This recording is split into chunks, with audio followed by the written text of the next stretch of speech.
The Queen of Granada, by M. Riff.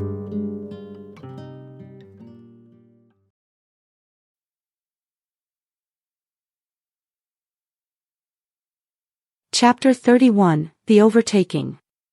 Bentley drove back to the road and moved on. Clara turned to Vito and asked, "Tell me, do I smell alcohol in your breath?" Vito looked back at her, wearing a fake smile, and replied, "No, no. That smell is coming from the glove compartment. I accidentally spilled some whiskey in there the other day." Clara wasn't buying his story, not for a second. She spoke firmly, "All right, you can keep driving, but under one condition. I'll be keeping an eye on the speedometer. If you go over 60 even once, you'll have to pull over and leave the car right there. I don't care if someone steals it. Do you understand?" Vito had no reason to argue with Clara, especially with Rita sitting right next to her, ready to support her at any moment. Even though he obeyed his wife's speed limit, the car couldn't avoid catching up to an old bus struggling with the road's slight incline. He deliberately got close to the bus and said to Clara, "Is it all right if I pass this old wreck? Otherwise, we'll be suffocated by the black smoke coming out of its exhaust." Clara crossed her arms in front of her and replied, "I don't care what you do. Just keep the speed under 60 kilometers per hour."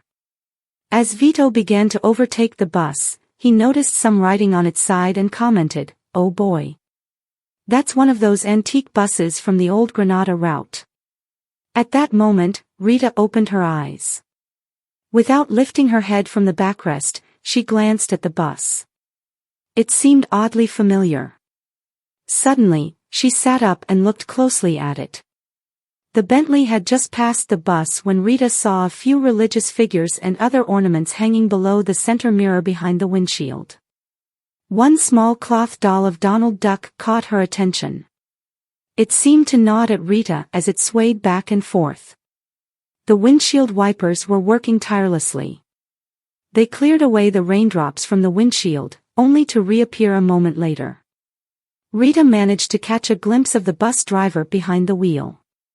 He was an old, gray-haired, frail-looking man. His intense, penetrating gaze, known as la mirada fuerte, in Spanish, reflected the deep tension in his soul.